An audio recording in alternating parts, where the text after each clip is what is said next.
मैंने तो कहा उनको, बच्चे को, वही लोग तो बताए इसे विषय। हमने कहा कि आप PIL दाखिल करो। ये आउटसोर्सिंग से बहाली कहीं ना कहीं प्रतिभा का हनन करना, अपने चचा भतीजा को या पैसे वसूली करके लोगों को बहाल करने का खेल बंद होनी चाहिए। और नियुक्ति घोटाला करने वाले लोग अपने अनुभव का खेल मत खेलें बिहार में। पनोरमा ग्रुप, जो सोचता है वो करता है। नमस्कार, आप देख रहे हैं भारत लाइव और मैं हूं हमजा अब्बास। देखिए, विधानमंडल में बहालियां निकली थी, जिसको लेकर के बीजेपी ने सरकार के ऊपर बड़ा इल्ज़ाम लगा है। कहा है कि जो बहालियां हो रही है उसमें रिश्वतखोरी बड़े पैमाने पर हो रही है और गैर कानूनी तरीके से बहालियां हो रही हैं। इसी पर लेकर के हमारे साथ बात करने के लिए बिहार विधानसभा के नेता प्रतिपक्ष विजय कुमार सिन्हा है। सर, क्या कुछ हो रहा है? सर देखिए, विधानसभा के अंदर जो बहाली की प्रक्रिया पहले से ही निगरानी जांच चल रही है।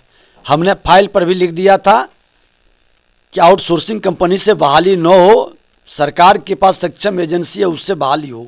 उसको नज़रअंदाज कर करके क्या व्यवस्था है कि आउटसोर्सिंग कंपनी या वैसे अक्षम कंपनी जो सक्षम नहीं है, जो सुरक्षा की राशि भी जमा ना कर सके, उसकी सुरक्षा की राशि घटा करके उसको नियुक्ति का कराने की प्रक्रिया अपनाई जाए और उस पर आपत्ति सेक्रेटरी के द्वारा किया जाए तो उसका ट्रांसफ़र कर दिया जाए।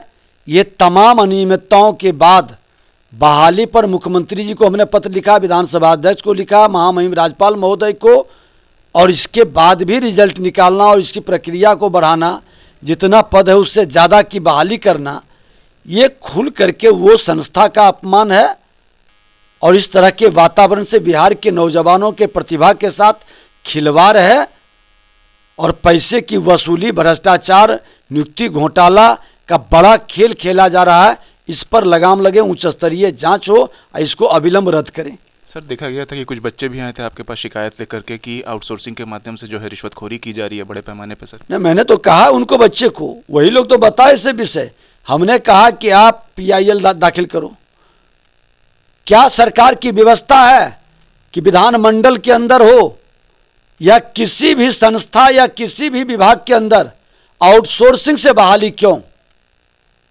ये आउटसोर्सिंग से बहाली कहीं ना कहीं प्रतिभा का हनन करना, अपने चचा भतीजा को या पैसे वसूली करके लोगों को बहाल करने का खेल बंद होनी चाहिए।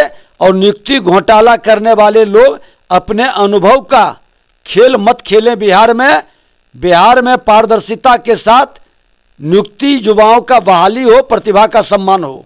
सर, देखा जा रहा है और भी विभाग हैं जिसमें बड़े पैमाने पे आउटसोर्स के जरिए से जो है बहाली की जा रही है और ऐसी शिकायतें आ रही है। ये गलत है। इस तरह की प्रक्रिया को बंद करनी चाहिए, यह प्रक्रिया को रद्द करनी चाहिए। अगर जो सरकार की संलिप्तता नहीं है तो तुरंत प्रभाव से इसे रद्द करे और इसकी जांच कराए। सर, नीतीश कुमार की रैली थी बनारस में सर, जिसको लेकर के काफ़ी सवाल हो रहा है। सर, बीजेपी पे कहा जा रहा है कि उन्होंने वहाँ के कॉलेज के जो इंतज़ामिया हैं उसको धमकाया कि तुम रैली की अनुमति मत दो। देखिए, ये 3 स्टेट के रिजल्ट के बाद डर गए हैं, सहम गए हैं। इनका रैली लगता है कि फ्लॉप हो जाएगा।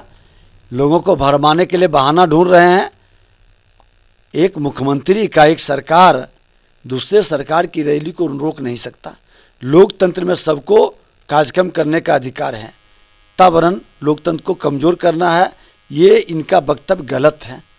इस तरह से ये डर गए हैं और खुद इन्होंने डर करके रैली स्थगित की। सर, जेडीयू तो कह रही है कि नीतीश कुमार जहां जाते हैं भीड़ वहां अपने आप आ जाती है क्योंकि वो विकास पुरुष हैं। वो तो सीतामढ़ी में भी आपने देखा है क्या स्थिति हर जगह हो रही है। कितने लोग आ रहे हैं। अब जीविका दीदी, विकास मित्र, टोला सेवक से काम नहीं चलेगा। वो लोग भी थक चुका है। पब्लिक एक एक चीज को देख रही है। बिहार के बीमारी को महामारी में, हत्या, अपहरण, लूट, बलात्कार, भ्रष्टाचार को महामारी के रूप में फैला दिए। इसलिए इस महामारी से बचने के लिए पब्लिक अब उनके निकट नहीं जा रही। तो ये थे हमारे साथ बिहार विधानसभा के नेता प्रतिपक्ष विजय कुमार सिन्हा, जो साफ साफ कह रहे थे कि आउटसोर्स के जरिए से जो बहालियां हो रही है, चाहे विधानसभा में हो या कोई और विभागों में, उसमें साफ और साफ रिश्वतखोरी हो रही है बड़े पैमाने पे। ये चाचा भतीजा की जो सरकार है ये बड़े पैमाने पे रिश्वतखोरी कर रही है। साथ ही साथ इन्होंने नीतीश कुमार के होने वाले सभा पे भी कहा कि आप देख रहे हैं कि मध्य प्रदेश में क्या हुआ, कितना वोट आए उनके कैंडिडेट्स को। अब नीतीश कुमार की कोई जमीन कोई बुनियाद बाकी नहीं है, आने वाले चुनाव में जो है बड़ी मुंह की खानी पड़ेगी गठबंधन की सरकार को। ऐसी तमाम अपडेट्स के लिए देखते रहिए भारत लाइव। शुक्रिया। अगर ये वीडियो पसंद आई और वह बिहार के राजनीति और बिहारियत से सरोकार रखेनी तो सब्सक्राइब बटन दबा के चैनल के सब्सक्राइब कर ली। ओजे एगो घंटी बा, ओकरा बटन दबा देला से कुल सटीक और मारक खबर रुआ मुफ्त में मिल जाई। अगर रुआ पत्रकारिता के हमनी के नया प्रयोग में सहयोग कर चाहतानी तो ज्वाइन बटन दबा दी। पेटीएम नंबर नोट कर ली 9386816700। धन्यवाद।